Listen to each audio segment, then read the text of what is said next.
Okay, now I would like to introduce the definition of national power. So what is the definition of national power? So many scholars defined power or national power in various ways. Let me introduce definition of power later, some concepts, definitions made by the famous scholars. First, national power. National power can be defined as the sum or collection of all the resources to pursue national objectives. So in order to achieve national goals, the nation is employing all the resources it has. So also national power stems from various elements which are called instruments or attributes. In other words, they can be put into two groups. So national power is divided into two groups: natural power or social power.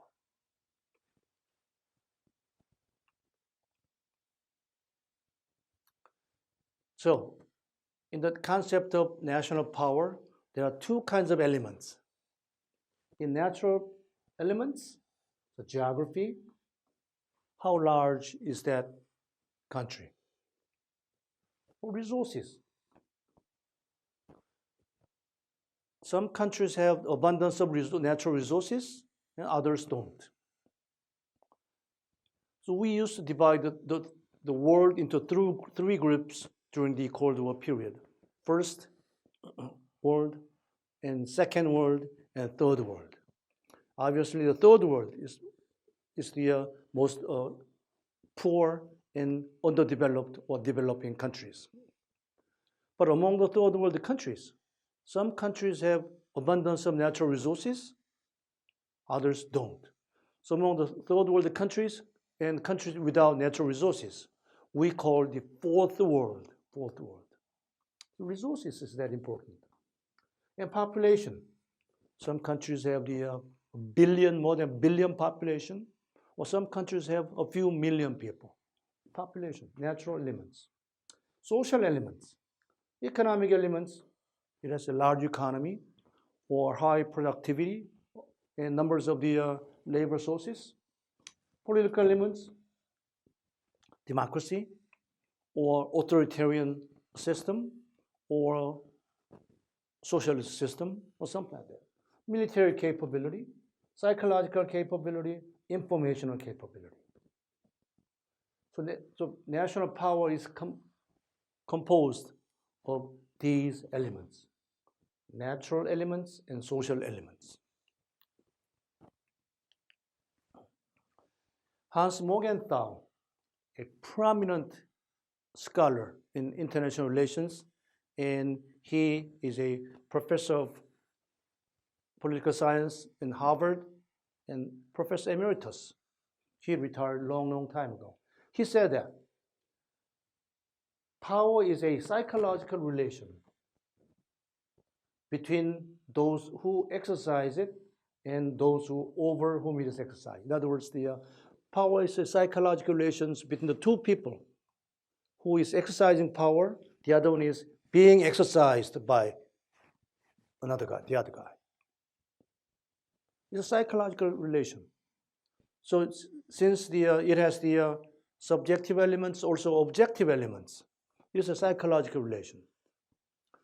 And he also said that a political policy of a country seeks either to keep power, or increase power, or demonstrate power. And he named a policy to keep power is a policy of the status quo. Status quo is a Latin word, and it means as it is. If country A increases, for example, 5% of defense, and country B increases the same amount for the defense, 5%, that's the policy of status quo, to keep power. But To increase power means country A increases the defense expenditure 5%, country B 10%. That's the increased power. And Morgenthau called that's imperialism. That's imperialism. And third policy is to demonstrate power. Whenever in a authoritarian government exists, they have a huge square, and in the Memorial Day, they mobilize the thousands of people with a mass game or parade in an orderly manner, and followed by the tanks or weapons or airplanes in the sky. That's a policy of prestige. So all the country's political policy seeks either to keep power or increase power or demonstrate power. Second scholar is A.F.K. Ogansky. He said power is the ability to determine the behavior of others. If you can condition or change the actions or decisions of others, that's the power. So you can employ any means, subjective means or objective means. You can use the military power to determine the behavior of others, or you can use the psychological power. If you can threat, if you can move the other's action or decision, that's a power. And third one, Professor Thomas Schelling said there are three kinds of power. First, power to destroy.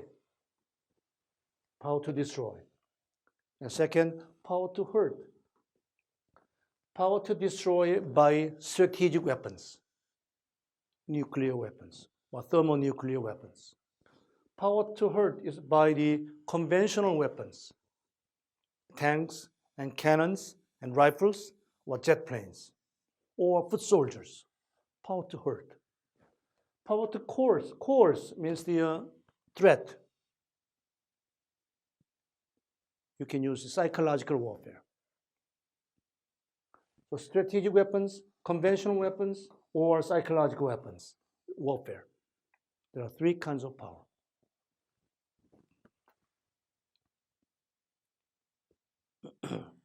As I mentioned before, there are two kinds of elements in national power. First, objective elements, and you can measure and compare with other countries. For example, wealth, GDP, gross domestic products, natural resources, and manpower. Obviously, the size of population is a huge element of power. And also, manpower means the number of the soldiers in emergency, also number of the labor force. And productivity. We can measure the productivity of each economies in the world. How much defense spending you spend, and the trade volume. We have trade surplus or trade deficit, etc., etc. These are the elements of power, particularly objective elements of power, and you can measure and compare. The other elements of power are subjective elements. Since it is subjective, you cannot measure or you cannot compare with other countries. The level of national cohesion. When an emergency or contingency situation, people get united or people have some strong bond to encounter a natural contingencies. Level of national cohesion or psychology or aggressiveness. Certainly, some people or some countries in human history showed higher level of aggressiveness than others. Now I introduce the two elements of power, objective power and subjective power. And then naturally one question rises.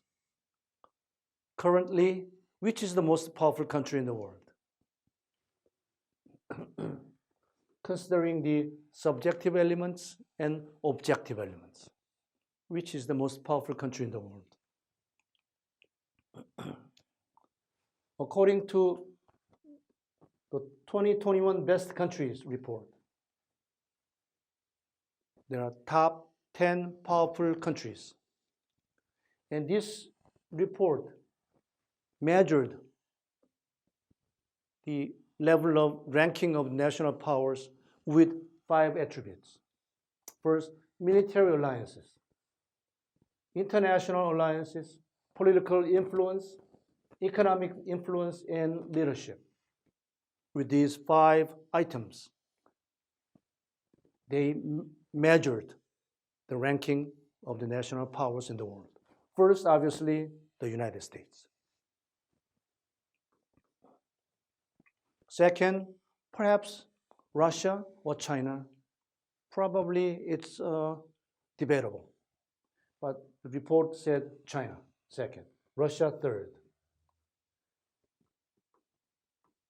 Fourth, Germany. Fifth, the UK. Sixth, Japan. Seventh, France. And surprisingly, South Korea is ranked 8th in this report. 9th is Saudi Arabia. 10th, United Arab Emirates. So it can be debatable or it can be controversial. I mean, the ranking of the countries in their national power.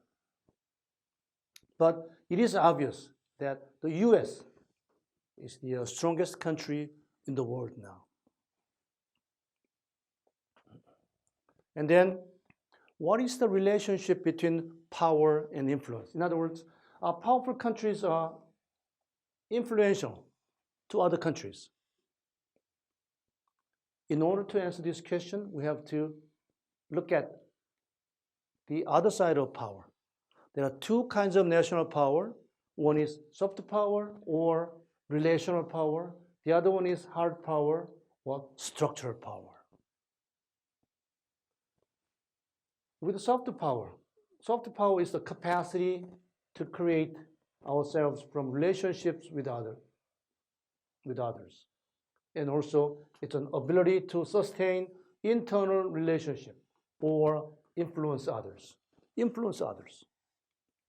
Structural power is the power to decide how things shall be done.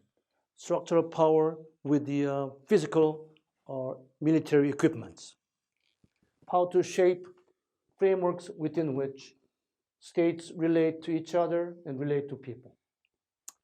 It's hard power with the physical means.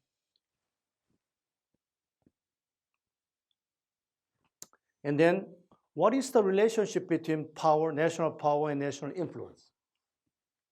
In order to answer this question, we have to look at the 2 kinds of power and examples of the countries. Now, first, countries with hard power. Obviously, the US, China, Russia, Germany, Japan. They have either the great amount of defense expenditure or economic capability or population or something like that. But there are some other countries with soft power.